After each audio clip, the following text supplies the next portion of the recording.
What is up, everybody? Welcome to another episode of Scotty Talks NBA. We're back at our regular showtime on Tuesdays with my co-host here, Zach Noble. Be sure to give my man a follow in the new year here. Give him a follow on Twitter or X, whatever you prefer to call it, at Zach Noble. And be sure to check out his pod, All Things NBA. Happy New Year, Zach. Welcome back to the show. I'm happy to have you here with me. I know it's been quite a while. How are you doing, man? Doing great. Enjoying the new year so far, other than the cold, but I'll get out of Minnesota sooner than later here and get some sun. But no, life's good. Things are moving. Nice. Won some money on the Natty ship last night, so Gotta love we're that. cool. We're Gucci. You won our dynasty league we were in as well, right? Or no? Yeah, yep. I have Yeah, I won thought you 3 won the fantasy dynasty leagues league. this year. Yeah, a little Nice, down nice. I from won last 2 year, but myself, I'll but take the nice, dude. yeah, man, congrats Both the though. leagues That's a I nice way won, to two bring in two the of them I year. had Jalen at QB, so Oh, shout out. hey, well, there you go, man. You got lucky though. I guess who was that? The Cardinals. I guess he had a pretty good game against the Cardinals though in the championship. Yeah. That's when it was. But yeah, congrats, man. And so you're going on like a vacation soon. Is that what I'm hearing? Warm Yeah, I'll weather? go to Florida in a month, but Nice. that's about it. Can't hate on that. Early year relaxation in the warm weather. I cannot hate on that. But let's dive into the latest news. And because it's been so long since we hopped on here, we're gonna get through a good amount of topics here in this show. But I want to start with the most recent, and that is a few injuries that came out across the league last night. Starting with Ja Morant, he's obviously reported out for season with was it a torn labrum? Is that what it was? He has to get surgery to repair his labrum, his shoulder. So he's going to be out for season after coming back from his suspension. I believe you put the record out there of the Grizzlies with Ja 7-4. back in the lineup. 7-4, Yes. so 11 games, and they were 3 games over 500 That, with Ja. 7 And and 2 with job playing. with Ja playing. So Ja didn't Yeah, but play since he in 2 can't of those come games. back, yeah, 2 of those losses. So they Gotcha. were rolling, man. They were getting right back to it, right where they left off with him being back. It's a sad, unfortunate situation, but man, just that franchise. They waited 25 games to get this guy. They gives them everything right Right. off the bat. They look the best team in the West. I mean, up there outside, I'd say the only team that's playing better than them right now are the Clippers. I mean, in the Yeah. West. Um, and obviously, I'm not saying I'd take Memphis over Denver or anything, Yeah. but Denver's I'm playing just pretty saying, good right just saying now. record wise and winning, and the way they Yeah. looked on the court, two-way team. So now Memphis, I mean, John left them in a little better spot, but now they just go back to having to figure shit out again. Yeah. And Desmond Bain go nuclear every night. Marcus Smart going out. Yeah. I mean, maybe Desmond Bain and Jaren Jackson Jr. can keep growing, but they were looking really good with and without Ja. So I don't know, man. My thing is I would try to get some picks. I'm not saying trade either of those guys. I would Yeah. definitely trade anybody that I mean, Outside of them. yeah, anybody outside of them. Marcus Smart for sure. Get him the Yeah. hell out of there because I mean he's worth something right now, and a lot of teams Yeah. need and want him. So he'd be my primary target, and then anything else you can get a first round pick for sure get rid of. So Jaren Jackson, Desmond Bain, and Ja Morant, those are those the guys you'd lock in, or would you take Yeah, Triple only J out of that? untouchables. Okay, so he is untouchable as well. And I do agree. I'm just asking. That's all. I'm just clarifying. Yeah.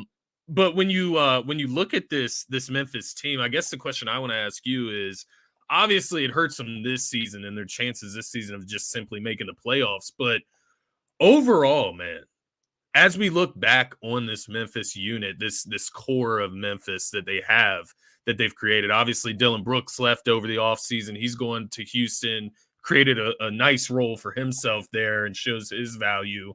But just a few years ago, man, when this team was, making noise in the playoffs, surprising teams, Ja Morant, MVP talk.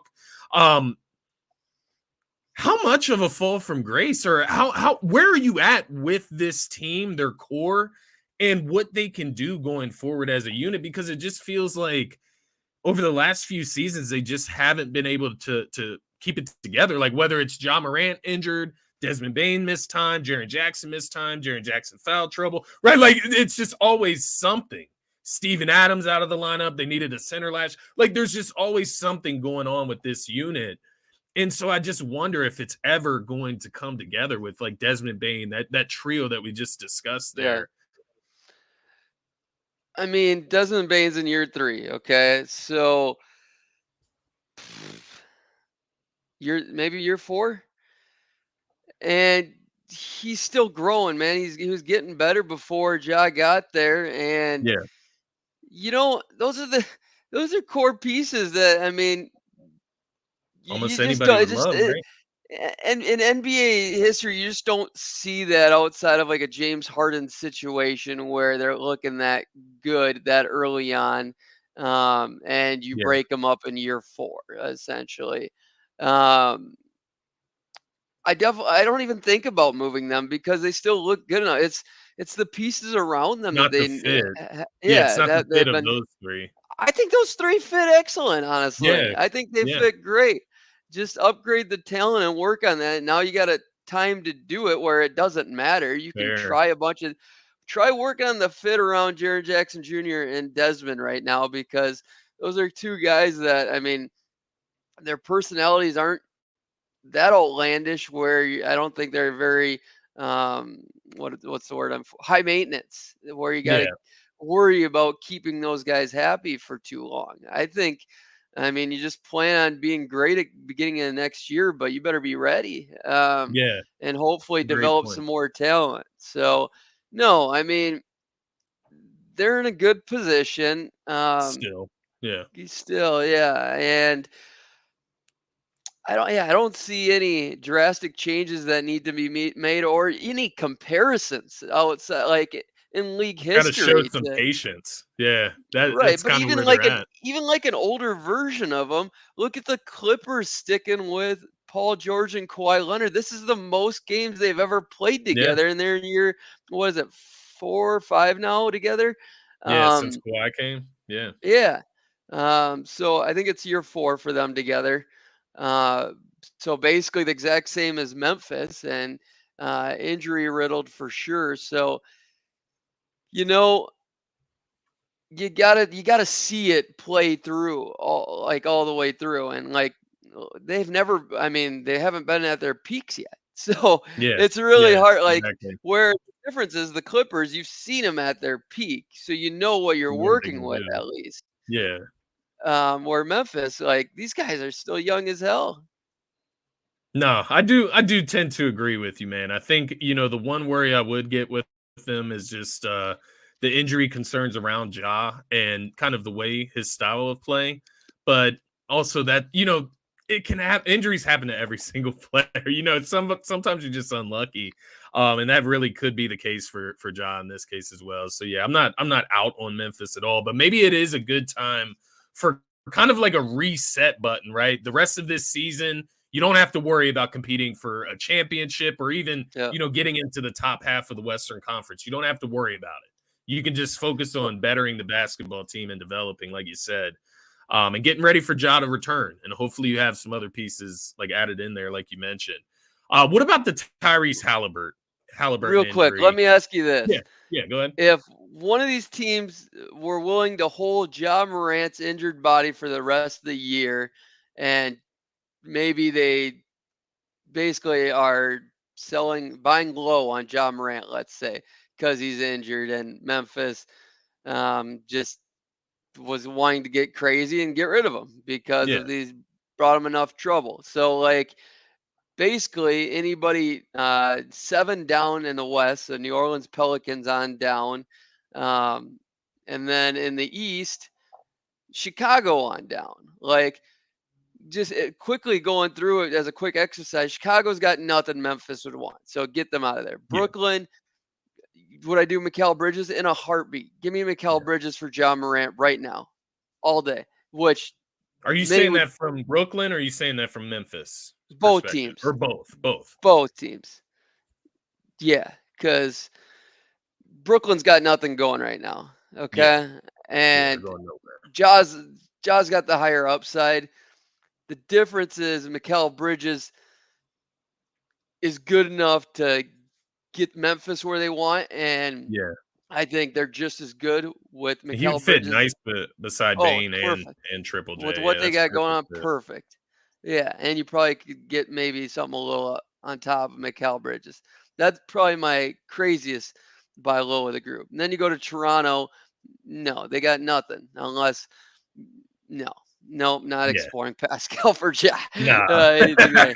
Uh, No, no, it, no, no. Yeah, I'm with you there. Atlanta, Atlanta may no, no, no, not doing it. DeJounte, like, would be the only It option, would be right? And DeJounte plus. It would yeah, be and that's DeJounte still plus just what?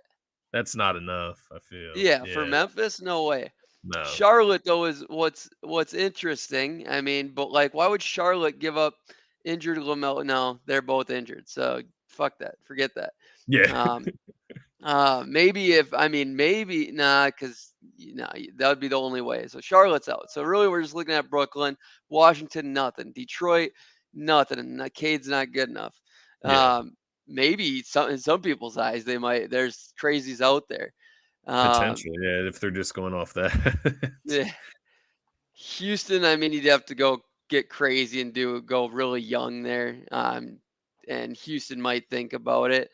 Uh, but they're doing just fine and growing at a good pace. I don't think they'd do anything that outlandish for what they've been through with Kevin Porter Jr. especially. Yeah, that's fair. And, Yeah, that's a and good then you point. get down to like Utah. Lauri Markkanen's not good enough, and he's older. Um, Yeah, Phoenix, no. Lakers, no. Golden State, no.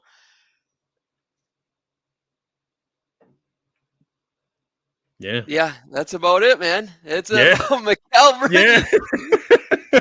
So Mikal Bridges. So there's not a good point. There's not a ton of options really out there, eh, to even move a guy like Ja Morant as an injured body right now. There's no market for that, because there's a lot of teams that still feel they can try to go out here and win something this year as well. And I think that's the biggest part here is, like, some of these teams that you would maybe think about it, right? The Knicks, they're trying to win now. They're not going to trade for an injured Ja Morant. Even they have Jalen Brunson anyways. It doesn't matter. But I'm taking Jalen Brunson over Ja Morant. I'm sorry, just yeah, basically durability is enough for me, durability, uh, that will his simplify it for greatness you. in the playoffs. And he can Yeah, shoot. Like, I mean, that is a fuck yeah. concern with Ja, the consistent shooting ability, right? Well, The the the the the reason that a defense has to guard you at the 3-point line is what I'm trying to say, right? Like, it's not Ja that can hit it Ja though. can't. It's Yeah, not that he can't shoot. It's just that Jalen Brunson is a knockdown in your face type of shooter. He's a right. big shot maker. And yeah, no, I agree, man. I got to see Jalen Brunson firsthand the other night against the Sixers. Very, very impressive to say the least. But there was another injury to another star point guard out in the Eastern Conference. I mentioned it earlier. Tyrese Haliburton hurts his hamstring last night. It looked like a pretty awkward fall. It looked pretty painful, if I'm being completely honest. But I guess it really depends on, the grade of the sprain or whatever it is going on with that hamstring. Um, Man, I just really hope that it's not season ending, right? With the tear that he was on, and kind of where the Pacers are right now, the sixth seed in the Eastern Conference. If it's like a month, right? If it's a month, if it's 6 weeks, do you think that the Pacers can stay afloat? Like, is it possible with that team? I don't know unless I mean He just Nemhard does really too much. shocks.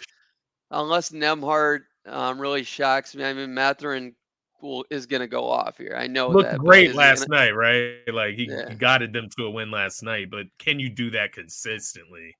Their It's bench hard to do. outscored Boston 75-27 last night. And That's I mean that's crazy. going to keep happening with teams. I mean, I think Matherin's going to turn into a star without Tyrese. I just think it's going to happen. I such a big believer in Matherin, but I like it. um I think Um, I think he'll only miss a month. That's what I'm predicting.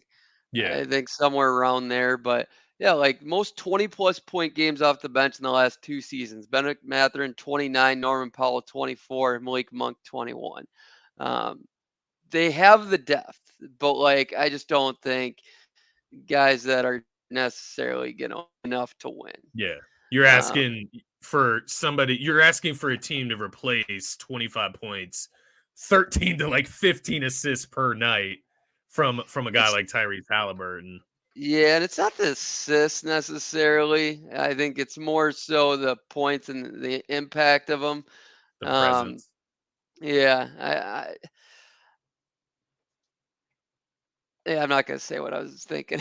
It was gonna be kind of outlandish, Tyrese Haliburton, but this team is good. I've always liked their depth. I mean, their defense could get better. It might, Yeah. because they might have to focus on it more as a strength, but. They're in trouble. They're definitely in trouble. I think they're going way down the standings. Can't say Yeah. how far until we know how much time he's going to miss, but I could easily see them falling within a month's time frame past Atlanta down to number 12, 13, you know? Yeah. Um, They got the rest of this month. The Pacers got the Nuggets, got an away game at the Kings, got the Suns away, Nuggets at home, 76ers at home, Suns at home, and then away at the Celtics to finish the month. So they're what, 5 games up on Chicago right now? Am I doing my math correct there? Yeah, I think Chicago's 12 games back of the first seed and Indiana's 7 games back. So they're 5 games ahead of Chicago right now. And obviously they could lose games other than just the Nuggets, Sixers, Celtics, right? Like those are the elite teams on their schedule, but they could also lose to pretty much any other team I would imagine without Tyrese Haliburton, man. Um, it sucks because I was excited for the Pacers just to see kind of how that plays out. Hopefully, it doesn't. Hopefully, they don't sink down to a spot to where when he comes back, maybe they can have a chance at getting in there, and even to the play-in tournament. Because I think mhm. they the offense that they present it's dangerous. I don't know if it's going to translate to the postseason the way it should. It could No, be similar to the Sacramento Kings of last year, right? Um, where defense is just kicked up, 10 times a notch. But I hope they don't fall that low, man. That's kind of what I'm hoping there for the Pacers, just to keep some life there in Indiana. Because it was getting interesting, man. They were, starting to talk about, maybe trade targets to make them even better. Ways of increasing the talent level there, adding another player next to Halliburton. So it is disappointing from that sense, but they do come away with the win last night against the Celtics, 133 to 131. You also had the Clippers coming away. You've been praising them all season, and I think everybody else is starting to catch up with you there on the Clippers and how well they're playing right now. 138 to 111 win over the Phoenix Suns. James Harden once again, 19 points, 10 assists, 7 rebounds, efficient basketball. Are you worried about the Phoenix Suns at all, man? yeah, I And mean, worry I've is perspective based, right? Like when I say worry, like worry about them making the playoffs. have starting to win some games over the last few. I don't know what they are in the last 10 or so, but they've definitely have 5-5. started. Okay, yeah, that's fine compared to It's where not they bad. were, and they're staying afloat.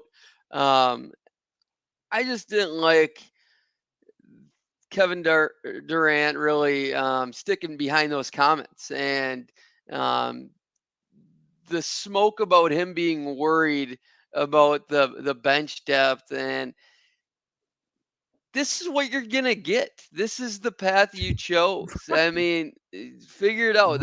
I Right. mean, people talk about, I mean, Harden having one last chance or else he's gonna be out of the league. Well, Kevin Durant, that's you too, pal.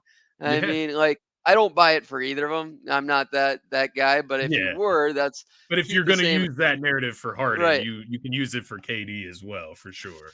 Yeah, keep the same energy. But like Facts. Devin Booker, man, has really, I mean, disappointed me. Okay, I mean, Yeah. I'm not gonna write him off until they're way below 500 or anything like that. But like, I just feel like he can carry a team uh, way better than he has been, and Yeah. he has in the past. But I think he had this mentality going in that it was going to be more balanced. He was going to be able to take things a little easier, Yeah, in the regular and season. it not having the same killer approach, where he's having the impact of like a Tyrese Haliburton or like a Luca even, um, and he's just trying to figure that out right now. He's realizing Yeah. Bradley Beal is not very good right now. He's been terrible, Yeah. and that's what I'd be worried about this team. I'd be worried about them and Bradley Beal's health. I mean, when you have a big three, you need everybody. Their Only bench has not 13 been good. games this week, this Yeah, season. their bench hasn't been good. But I hate the people writing off Frank Vogel. I mean, their defense has been fine. It's been league average. Hasn't been great. Everything they do is literally average. They're across the Yeah. board. It's just they got to come together. They got to play more. I mean,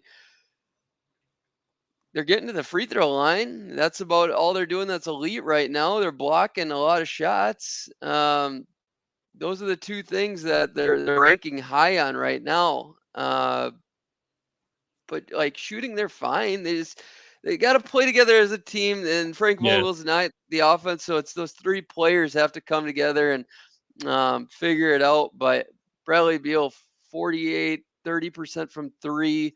Only playing 13 games, 30 minutes a game. He just looks slow out there. Yeah. That's the Getting problem. destroyed.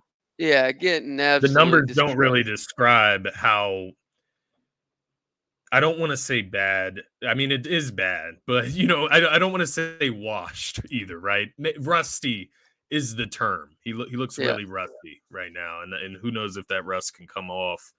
But I do agree, man. I think, you look at Kevin Durant and it's like, of course, he's a guy, he can still give you 30, 35 any night, right? He's still a prolific scorer, but Devin Booker is that guy that can do it all. He can play make. He can make all the plays. He can hit the big shots, and it's just kind of like you said, we just haven't seen that. Like Devin Booker is a guy, in previous seasons where he's averaged 30 plus points per game, like yeah, the last 3 seasons even.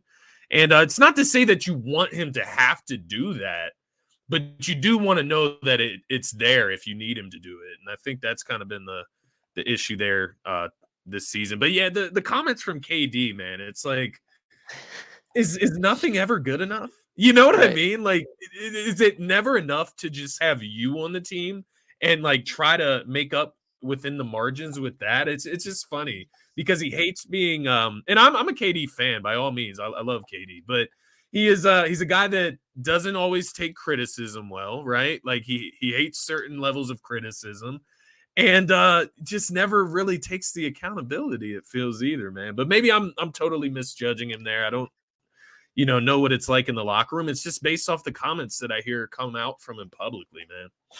Yeah, I would say this. With the three of them, I'm less worried about them figuring it out. A lot Than like the the rest of the Clippers. Like team. I was never overreacting in those first 5 games or so. Yeah. The difference is, I feel like there was more. I mean, it was early in the year, so there was uncertainty, the excitement of just coming together, that like the timing of the Clippers getting to play together versus the timing of the Suns playing together.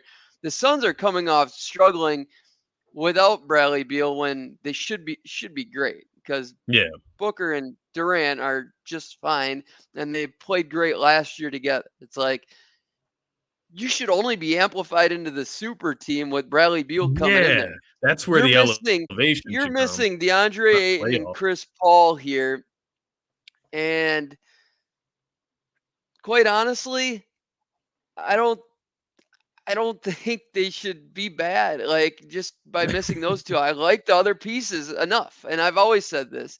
Yeah. I think their bench was fine if those 2 are good enough, and so, to me, the only reason why I'd be more worried about these guys than the Clippers is because, um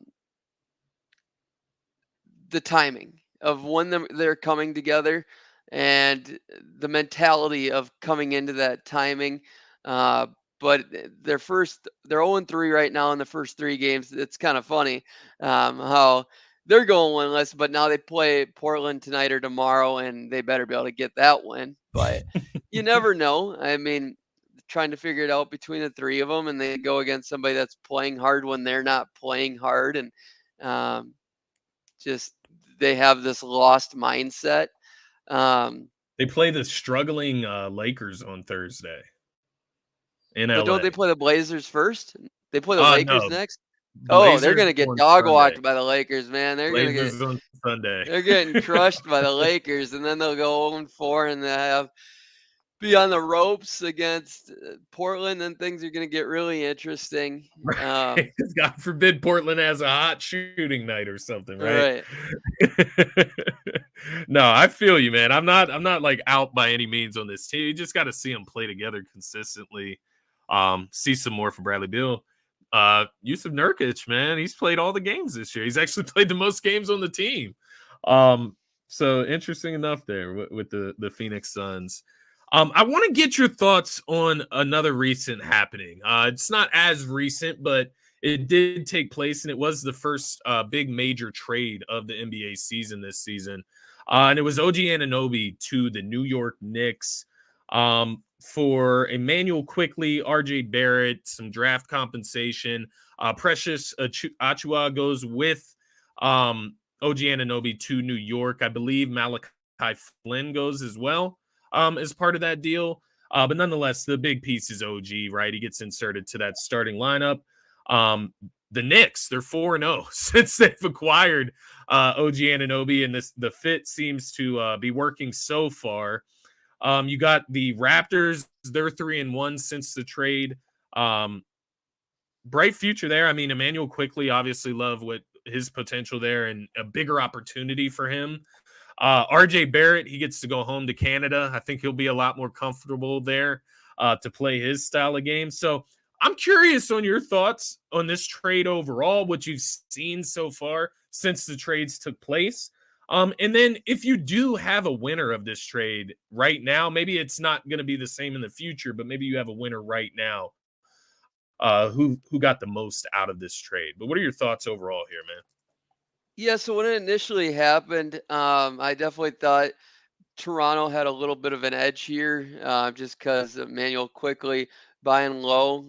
But like I was very firm on I think both teams could have got more for the pieces they got away. I thought they both pieces could have been a part of a much bigger star acquisition, but doesn't Yeah, mean it still that's can't a good point. happen for either of these teams. I just thought that's what they would have waited for. But um, it was one of those consolidation trades for the Knicks, getting rid of RJ's contract, which wasn't great for them, and he was kind of plateaued there. Yeah, His ceiling was pretty tapped in New York. I do think in Toronto now he's got some more growth opportunity and some yeah, untapped potential. OG fits seamlessly there. Um, they get to explore what they have on the bench, and McBride is stepping up. He's looking pretty yeah. good. Hitting shots. Um, Grimes is just plays a little bigger role. Archidiakono, Josh Hart, those guys are stepping up. I mean, OG Anunoby hasn't really been better. He's basically been the same exact dude he was in Yeah. Toronto. So uh, He just happens to have they Jalen need him. Brunson next to him now, right? And Yeah, Julius Randle. Although Pascal yeah. Siakam's a little bit better, but um, Jalen They need Brunson, OG though. Anunoby if this current iteration of this team's going to do anything. They need Yeah, him to get better. I mean, 4-0 playing two bottom feeders and um, literally, I mean, it was a very lateral trade. Like I said, this doesn't make either team better or worse. I think it can make Toronto better. OG in New York hasn't been better than RJ in New York, okay? Just because they're 4-0 Yeah, doesn't mean OG's been this savior or better. No, difference maker. Jalen Yeah, Brunson and Julius Randle are playing great right now. That's yeah, the difference. yeah. And they've been great throughout the year at times, and it's just being consistent with it. So, regardless, this team goes as far as Jalen Brunson and Julius Randle will take them. OG is a complimentary piece. I don't know. I mean, this through 4 games, I think honestly you could take a lot away that maybe OG doesn't have a ton more upside. Um, Let me ask not you gonna this about not OG. gonna write the tail on him just yet, but Yeah, and I think that's fair and a good point before I ask this question. But OG are you giving him a max contract? that's the scary thing is like some people thought when you made this trade you might have to, but um, no, Chris, You get rid of he's an RJ's insider. contract. Yeah, That's like the benefit, right? Chris P on my podcast is a beat writer for the Knicks. He's got some good insights and a lot of great ties to the organization. Kind of saw this all play out with the agencies. He's got ties to them, and basically, um, he thinks he's gonna. OG wanted to go to New York pretty bad. The Yeah, agencies wanted him there. They kind of planned it ahead of time that the money should be basically a hometown discount. because he wanted I'm to gonna be take there. his word for that. Yeah, Yeah, and yeah, the fact that the agencies, the organizations working with the agency, making things pretty easy there. But things change, people change, things happen. yeah. I would say, as of right now, I would not pay him more than 20 to 25. Um, and anything more than that's definitely an overpay, just like Yeah. RJ Barrett's contract is. And So you're in the um, same situation, except somebody who's older. yes, but I mean, OG, I mean, it can be a He's a more better consistent fit. defender and doesn't need the usage to be consistent on offense, where RJ does. I mean, RJ can Need the take away ball. from others' offense when he's having a bad night and what have you. But it literally, I mean, it's going to be it. You're right. The trade comes down to what you pay OG Anunoby. If they Yeah, basically stay the exact same player, which essentially they're very close to being value wise that guy. It's Emmanuel Quickly that was the deal breaker here that changed things Toronto's way because he's the young point guard they needed yeah. and. Some people think he has Tyrese Maxey's upside, which I do not. I mean, I know those are Do fighting words. you Hey, I got a soft spot for Emmanuel quickly because I know He's Tyrese is close with him. So I'm just praying that maybe he slides a over to lot of Philly one day. similarities But there. I wanted to ask you that specifically, quickly or RJ, who is the bigger get there? I know you mean, RJ is the equal piece to OG to make that trade kind of work. But is who has the brighter future in your eyes when you look at RJ and Manuel quickly? I mean, I'm going Quickly Emmanuel probably right has now. I mean, more Emmanuel is the untapped. best player of the three of those guys right now. The way they're That's playing, kind of how I feel, man. which is crazy. I mean, I know how even before forwards the are trade. valued, though. So check this out. Per 36 numbers, the last year and a half in New York are the exact same as like Tyrese Maxey and Anthony Edwards last year for Emmanuel Quickly. And Yeah, I mean, on the year, he's 15, 3, 3, 45 from the field, 40 from three, 87 from the line, super hyper efficient. He gets to Toronto and last 5 games, he's about right around 20 and 6. Um, and no, sorry, 17, 7 assists, 5 rebounds, but super efficient from three again. And yeah, um, I only expect those numbers to go up across the board. yeah. As I he do. gets more Uh, comfortable.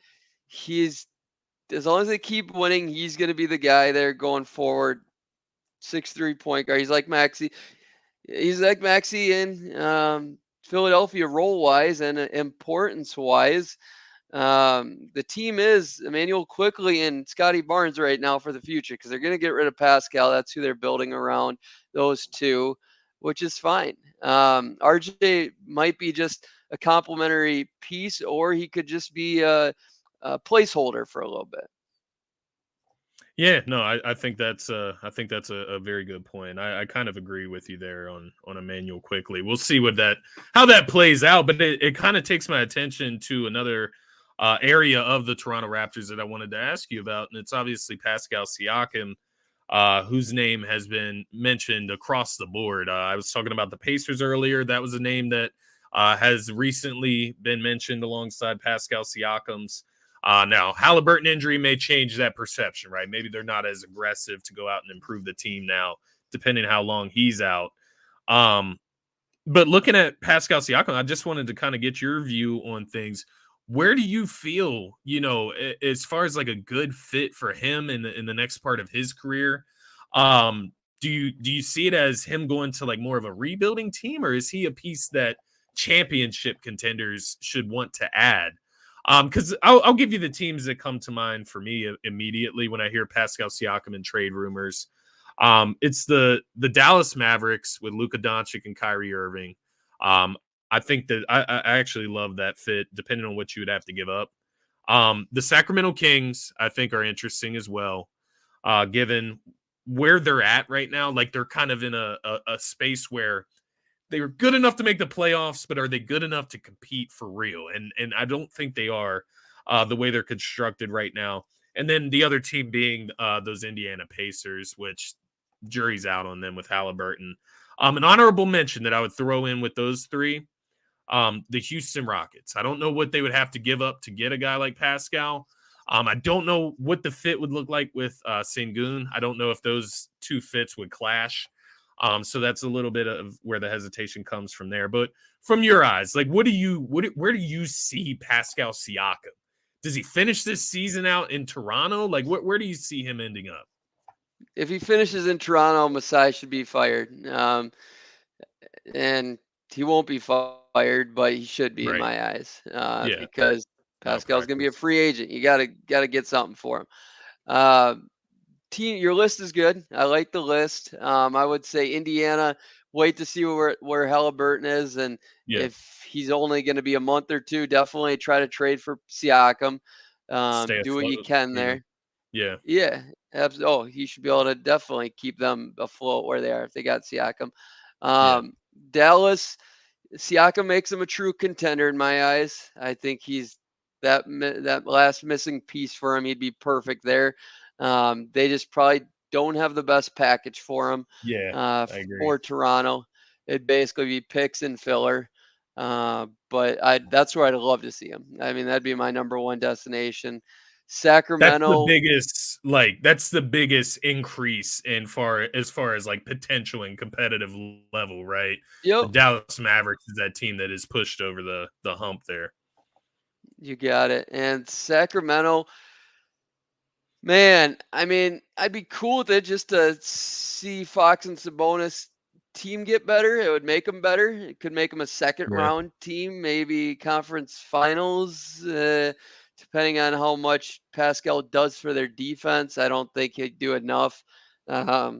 But I think they're a first round team right now, and I think he could definitely give them a chance to get out of the first round. I don't see why not, depending on the trade. Yeah. I because Keegan's keeps getting better, that things could definitely look a lot different by the end of the year with Siakam. So I wouldn't say no to it. I mean, he's about as good of a player as you're going to bring in. And if you can Right. do Harrison Barnes, Davion Mitchell picks, sure, fuck it. Why not? So I have three trades here for the three teams I mentioned that they work financially. Now, obviously, draft compensation would have to be considered outside of the equation. Obviously, these teams would have to add some to get Pascal Hit me. Siakam.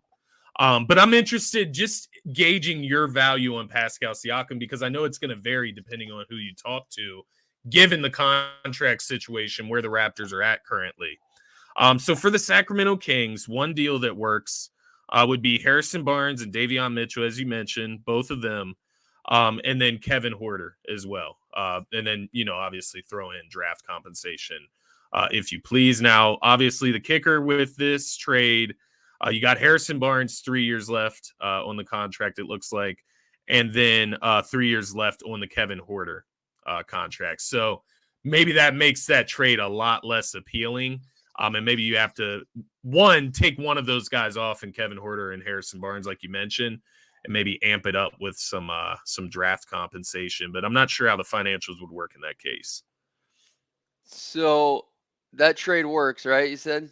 Yeah, financially that trade works. It equals out $37 million for $37 million, basically. Okay, I would say that only is a good deal if there's 2 firsts involved. I'm not doing that for Toronto. If I'm Toronto, I'm not doing that anything less Not than 2 taking those firsts. contracts. Yeah. Yeah, I mean, Yeah. her contract's a great contract, but yeah, I mean those guys. If you really think Scotty Barnes and Emmanuel Quickley are that great, I mean, sure you could be a playoff team next year, but yeah, no thanks. I think I can do much better. But 2 firsts, that's a done deal. I like it. What's your next one? Yes. So the next one you have the Indiana Pacers. So obviously Buddy Hield would have to be part of that deal. He takes up 19 million from the looks of it here. And then TJ McConnell is that second piece that you add in. He's just a throw in. It's for his contract. He's making about 8.7 million, so close to 9 million there. And then you have options on who you could throw in as that extra like 30 the extra 6 million. There's a bunch of guys making the same amount of money for the Pacers yearly. So obviously I believe the Raptors would want Benedict Mathurin. Now, I think on the other side of that, the Pacers, you're just not going to do that, right? Like, I don't know. Like, do you give him up for a Pascal Siakam? Like, does that move you that much? Like, I don't know. He's I too don't think young, I too do much that even. untapped. Yeah, I don't think I even do that straight up. If it's just a 1-for-1, which you One for can't one, do. right? Yeah, Because I don't even think I Mathurin do can that. be a 20-plus point scorer for sure. Oh yeah, and I think Yeah, he would be right now if he was getting 30 minutes like he should be a game. And yeah. if Buddy Hield's out of there, yeah, I think he would be. But I personally would, the way things have been going for the Pacers, I personally would probably try to keep Buddy Hield, call me crazy, and try to get like, I don't know. Never mind. I was gonna say Jalen. I mean, I'd give up Jalen Smith, yeah, easily That's for an option. me. Yeah, that's an Uh, option, but that would be an option rather than like Benedict Mathurin. Like the Buddy Hield contract in this case would have to be included just because of the number it's at and how it makes the salary the matches work. okay, yeah.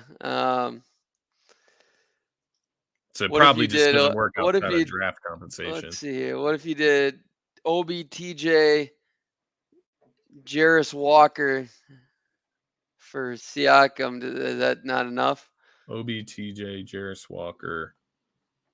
No, I don't. Unless there's exceptions for the Pacers, I would have to look into all of that. But that wouldn't be enough because Jarris Walker, Benedict Yeah, you're right. Mathurin, all of these guys make like around 6-7 million. So these guys are all around the Yeah, same.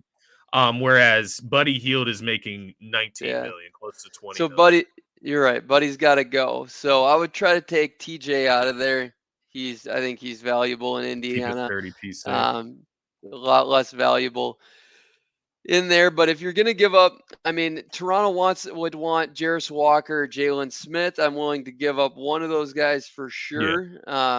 And if you gave up one of those, I think you could get it done with just one first, maybe. I yeah, think one first should be able to get it done with one of those guys, and both teams. I'd be happier with that than the Sacramento trade. I'd say if I can yeah, get two of, if I get 2 players of Jarris Walker, Obi, and Jalen Smith. yeah. Because Obi, that'll be for your future. Jalen Smith for your future, and then if Buddy Hield, ultimately has to be included, he's on a 1-year expiring deal. He'll be off the books next year, so you would still get 2 guys for the future. You get 1 guy to help you out this year if you wanted help. Interesting. And then the last team that I mentioned, the Dallas Mavericks. Let me get that one pulled up here for you. So this one's interesting. The deal that I put together here, once again, it feels like you're going to have to throw THJ in here, Tim Hardaway Jr., just because he's at that $17-18 million mark. He's going to be the one that makes the deal go. And then I also added in a guy like Rashawn Holmes. He's making $12 million. He has 2 years left on the deal. I'm sure they could find a way out of that. And then you throw in a younger piece like a Josh Green. He's making close to $5 million. Now, obviously, that takes at least two guys out of your rotation, but you get Pascal Siakam, a guy that I think we agree there that Pascal Siakam plus Kyrie Irving plus Luka Doncic plus some of those other pieces like the Grant Williams, the Derek Lively's, right? Those kind of pieces mixed in there as well. That kind of pushes them over the hump into elite contendership. So I'm curious your thoughts on that type of trade based around Tim Hardaway Jr. Yeah, if you can get Tim Hardaway Jr. and Rashawn Holmes out of there for Siakam, that's a But not easy enough for thing. the Raptors, right? I mean, get 2 firsts and call it a 2 day. first. I mean, I'm doing it 3 firsts if I'm Dallas. Like Siakam is worth that. That puts you in contention. Yeah. Toronto, that's a no-brainer at 3. Yeah. Yeah, why not 3? But two would get it done, I think. No, I like it, man. I'm glad that you kind of not agree. Obviously, we can't iron out the exact trade that's going to happen, right? We don't have draft picks included there. That's not going to be fact. It's hard to figure out the value that a team might perceive draft picks or a certain player, but there's plenty of moves to be made for Pascal Siakam. That's the point of this segment, and there's plenty of places where he would fit fairly well. Real quick before we move to the last segment of the show, Zach. Obviously, I want to talk about a spotlight. We obviously do that at the end of every show. We'll pinpoint a team or a specific player we want to mention. But before we do that, I just have a quick question regarding my Sixers, man. You got a lot of Sixers fans freaking out over the last 2-game stretch, losing to the Knicks with Embiid, with most of the team there, and then losing to the Jazz without Embiid, without Tobias, without D-Melt. A couple guys missing there against the Jazz. 2 straight losses. I feel they need some type of ball handler. They need, you lose James Harden, you got to replace him with somebody, not Pat Bev. So I think they need a shooting guard / a backup point guard, like another ball handler to help Maxey out here. But when you're looking at the Sixers, just from what you've seen so far this season, what do you think that this team would need, right? You added the pieces from the Clippers. Now we have a ton of depth, but we have a lot of guys that fall into the same bucket. What would you say when you're looking at this Sixers team as far as a need, man? I've been waiting to tell you this, but most Sixers fans, I mean, love ravishing in this glorious team of theirs, and the difference from last year, and Embiid's all improved and whatnot, and they want to ignore the context, and it's cool because Yeah, the results are the same. However you want to interpret it, the results are the same as what everybody's talking about, but this is in the process of how it's getting done is getting a little misconstrued, and that is the only difference from this year's team and last year's team is Nick Nurse decided to kick them in the ass and play faster. This team is playing so fast. No, a Embiid great didn't point. just magically develop into a ball handler, playmaker. No, I'm sorry. I wish that was the case. I wish he was Hakeem Olajuwon in that case, or he's amazing, but he's only averaging more points is because the team's playing faster, more possessions. Yeah, scoring more. Maxey is not much better than last year, man. The team's playing faster. He's a little bit smarter and whatnot, and he's more empowered as a player. The bench is way better, though. The depth is way better. Yeah, And how they play at their peak, though, not much better. It's just they played a slower pace last year. Yeah. The ball movement was arguably better last year, though. I'm sorry. The team averaged like 3 or 4 more assists a game at their peak, and it's still like assists per game. Philly's, I mean, not where they were last year. But you're right. Who they need, that's who they need. I mean, a ball handler. Um, I still don't think Paul Reed's good enough to get it done. I mean, I agree Marcus there as Morris well. getting a little better. That's where the multitude of concern came for Sixers fans is Paul Reed. That's the concern, right? Because Mo Bamba isn't walking through the door helping you, compete for a See, championship. I So it don't had to like be.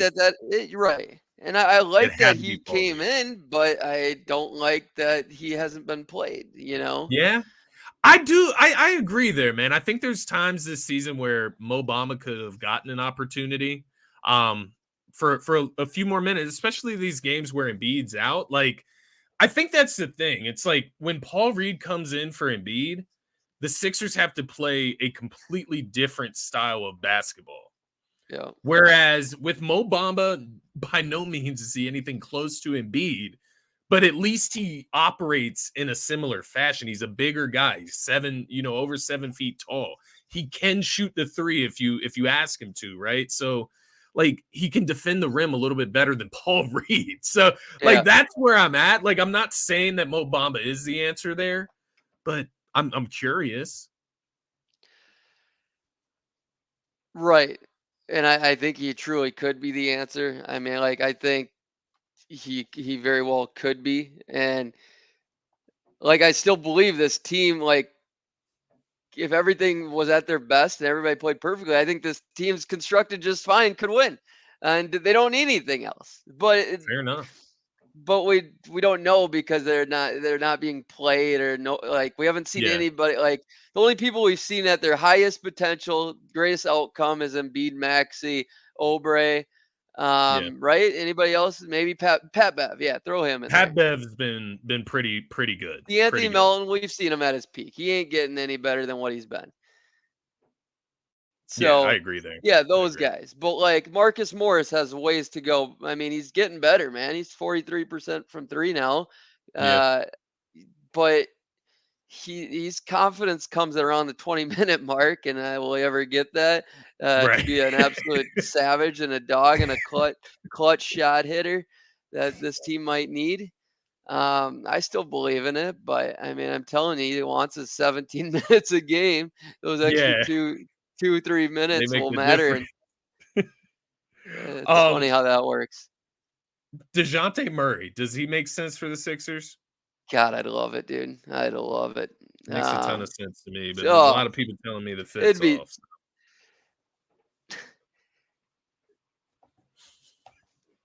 where's the fit off?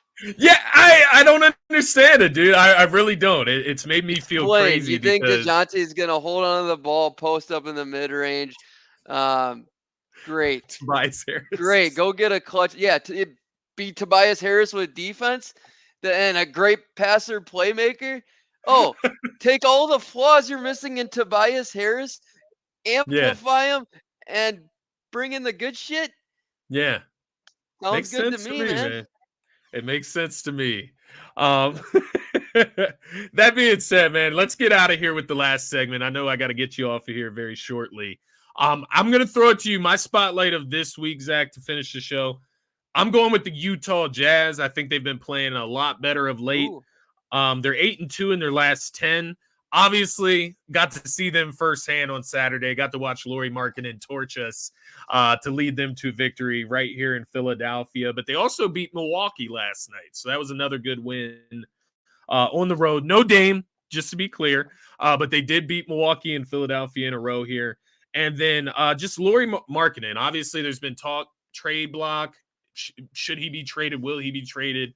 Working with Danny Ainge. I don't know. Maybe he's off the trading block, depending on how these next few games go. He's a guy that I wonder, his value. Does he cost too much when you're working with a guy like Danny Ainge to actually trade for him? But nonetheless, I think the Jazz right now, they're in a pretty decent spot, depending how they look at it, if they're trying to win games here. And they're putting together some competitive games of late, man. At least in the last 10. So figured I'd give them a little bit of credit here on the show. What about you, man? Man, I tried to go outside the box here, just couldn't really get me to it. We didn't really touch on them, so I felt like I need to do it. Nobody else is gonna do it around here. Um, Jalen Green, I mean, he's not my guy. I'm just gonna give him a little shout out. Yeah, He had starting getting a little better, still not anywhere near that number 2 pick and guy they need. I mean, Fred VanVleet's getting more. Um, I'll just say he's getting better. He's getting more consistent. I mean, yeah, his high percentage games are going up. His assists are going up. Um, I think the Rockets are slowly coming around, and like those two guys specifically, they're figuring out their pairing a little bit. But the spotlight team, I mean, the death lineup of the Clippers, man, yeah.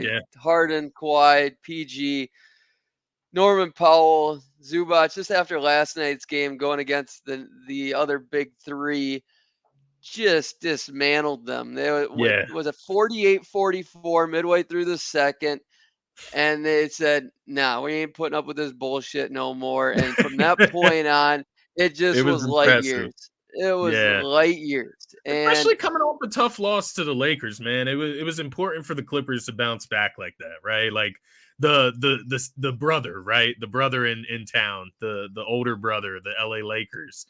They beat up on you for them to get back on track. And then for you to bounce back against a good team like the Phoenix Suns, I would commend them as well. I thought that was pretty impressive, man. so listen to this. Their offensive rating.